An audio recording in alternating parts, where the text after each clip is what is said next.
YTN 라디오의 신율의 뉴스 정면 승부 3부 시작합니다. 월요일부터 목요일까지 3부는 오늘 하루에 있었던 중요한 뉴스 여러분들께 전해드리는 정면 브리핑으로 꾸며지고 있는데요. 자, 오늘도 여러분들께 뉴스를 전해드릴 김영민 아나운서 나와 있습니다. 안녕하십니까? 네, 안녕하세요. 예. 여러분들은 잘 모르시는데 제가 김영민 아나운서의 비밀을 하나 알고 있죠. 뭐예요? 축구를 엄청 좋아합니다. 아, 축구 좋죠. 이 축구에 대해서는 거의 전문가 수준급이라고. 그렇진 않고요. 또 이거 이제 지금은 이제 일부러 약간 좀 겸손을 떠는 거라고 예, 여러분이 진짜예요. 보시면 되는데 진짜예요.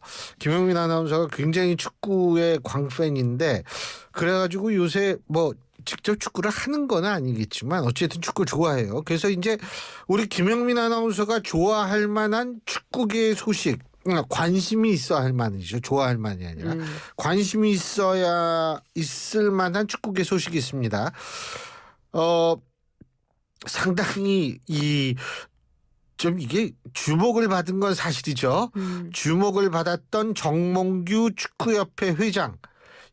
근데 사연임에 성공을 했다는 소식이 있죠? 네, 맞습니다. 뭐 상당한 사실 논란이 있었죠. 감독 선임 과정에서도 많은 비판을 받았고 투명성에 대한 논란도 있었지만 일단 뭐 뉴스 헤드라인 보니까 이변은 없었다 이런 이야기들도 있더라고요. 정몽규 HDC그룹 회장이 대한축구협회장 4연임에 성공을 했습니다. 일단 후보군들이 같이 경쟁했던 후보들이 있었죠. 신문선 명지대 기록정보과학전문대학원 우리 학교 교수. 네, 스포츠 기록 분석학과 초빙 교수 그리고 허정무 전 축구대표팀 감독을 이분이 초빙 교수? 네라고 이분이 정년을 하셨구나.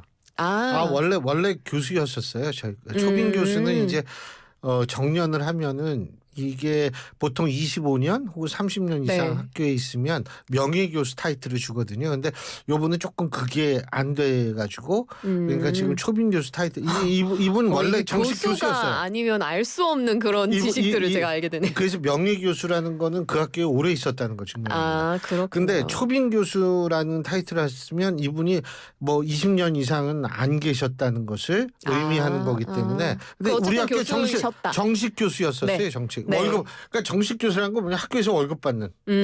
네, 맞습니다. 자, 그래서 두 경쟁자를 제치고 당선이 됐고요.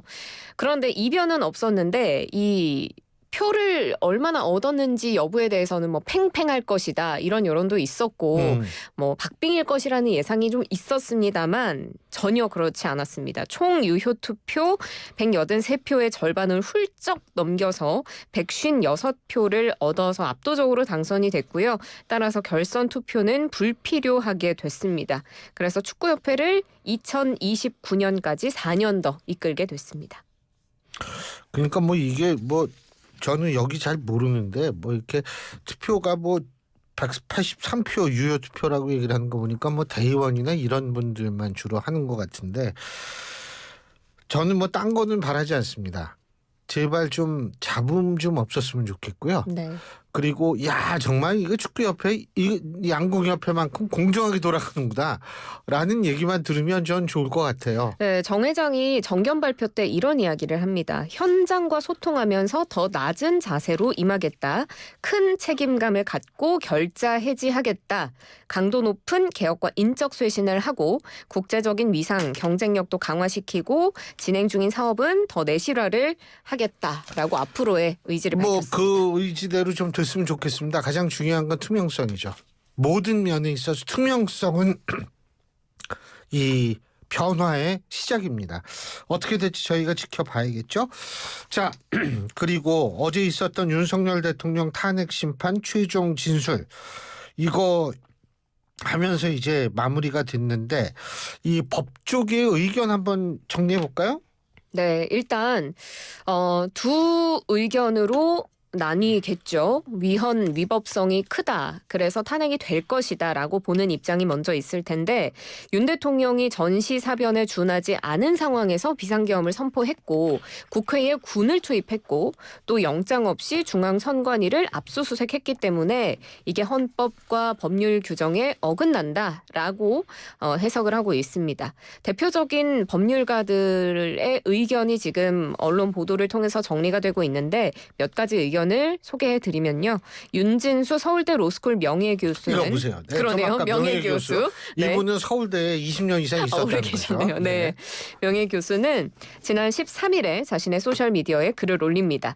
헌법에 정해진 비상계엄의 요건에 맞지 않게 선포를 했고 대통령이 승인한 계엄 포고령에서 국회의 정치활동을 금지한 것만으로도 탄핵 사유가 충분하다. 그러니까 헌재가 탄핵을 받아들일 것으로 보인다고 판단을 했고요. 그런데 이제 궁금한 건 전원일치 의견이 나올 것인가 하는 점인데 그럴 가능성이 많다라고 탄핵 인용 쪽으로 무게를 실었습니다. 예.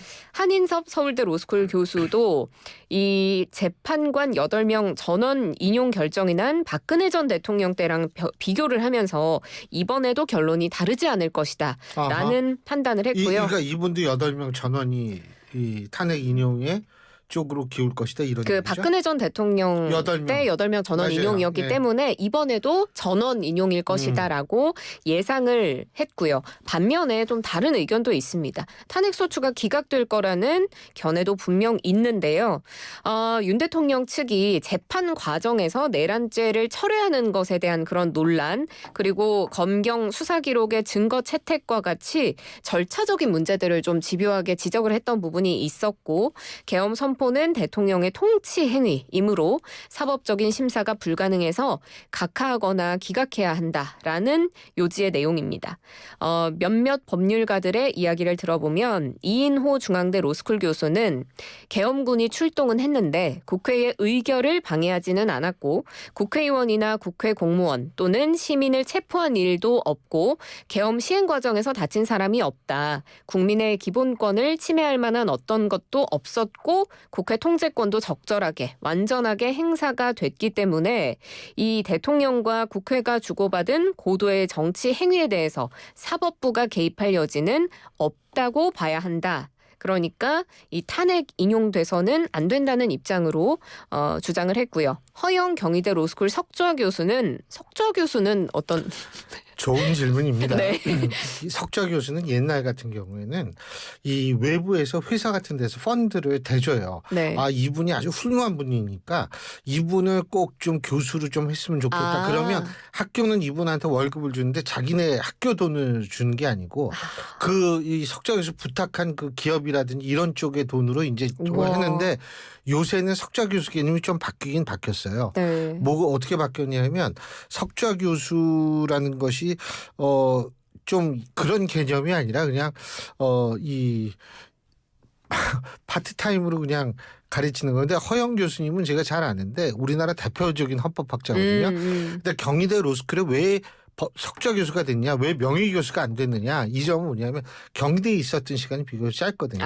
그래서 그리고 이분은 다른 학교에 있다가 경희대 교수가 됐어요. 근데 그 사이에 뭐를 하셨냐면 독일에서 정식 교수를 했어요. 네네. 그러시군요. 독일 법대에 정식 교수를 하셨던 그런 분 얼마 없어요, 우리나라에. 네. 근데 그 정도로 이분이 뛰어난 분인데 경희대에 얼마 좀 시간이 짧아서 이제 그렇다. 지금 명칭은 예, 그렇죠. 네, 정식 명칭 예. 석좌 교수. 지난 24일에도 글을 올렸는데 헌재가 즉각 윤 대통령 탄핵을 기각해야 된다라고 요구를 했던 이 학계나 법조계 전국 각계 인사 100명의 시국 선언에 이름을 올리기도 한 바가 있습니다. 워낙 헌법학자로서 유명하신 분이 그럼요. 또 이름을 올렸기 때문에 이 부분도 주목해 봐야 되고요. 4대4 혹은 5대3 기각 전망도 조심스럽지만 나오고 있습니다. 대통령실도 뭐라고 그랬죠? 네, 맞습니다. 지금 대통령의 개헌을 하겠다는 의지가 최종 진술에서 나왔지 않습니까? 여기에 대해서 이런 대통령의 개헌 의지가 실현이 돼서 우리 정치가 과거의 질곡에서 벗어나 새로운 시대를 열길 희망한다고 밝혔습니다.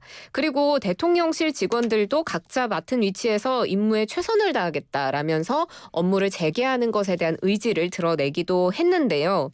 그래서 실제로 지금 업무에 시동을 거는 모습입니다. 오늘 오전에 유해미 대통령실 저출생 대응 수석 비서관 장관이 이제 관련해서 합계 출산율 얘기 저희가 잠시 뒤에 하겠지만 반등한 것과 관련한 브리핑을 진행을 했는데 이렇게 대통령실 참모가 기자단의 브리핑을 진행한 것이 지난 12월 5일 국방부 장관 후보자 발표 이후 처음이라고 합니다. 그리고 지금 윤 대통령에 대한 탄핵소추 이후에 원래 수석 비서관 회의가 월요일 또는 금요일에 진행이 됐었는데 기존대로 매주 일요일로 바꾸기로 하면서 조금씩 정상화를 하려는 모습을 보이고 있습니다.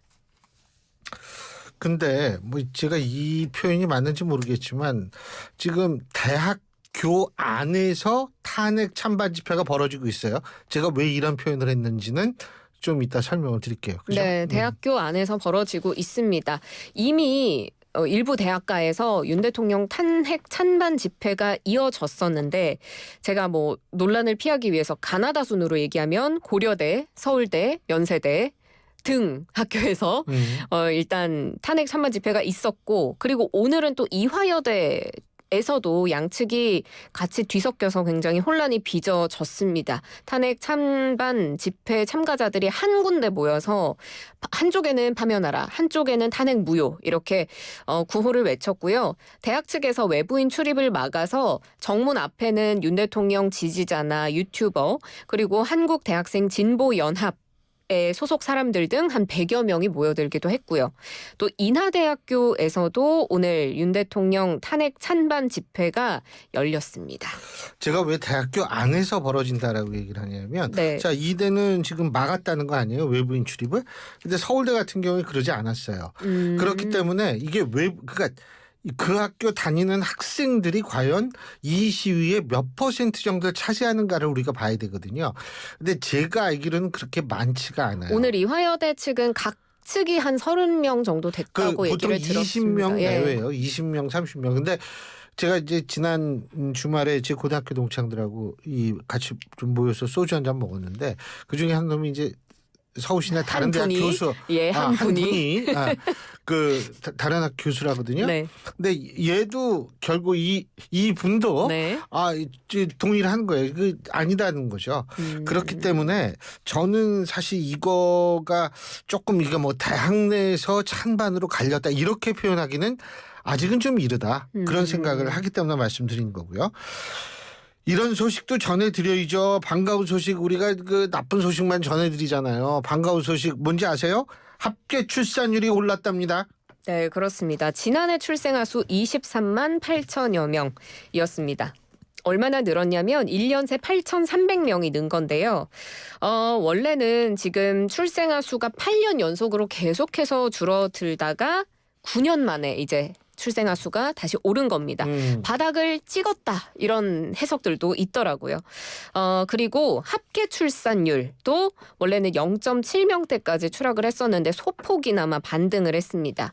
지난해 0.75명으로 전년보다 0.03명이 올랐습니다. 이 합계 출산율이 뭐냐면 여성 한 명이 평생 동안 낳을 것으로 예상되는 자녀의 수입니다.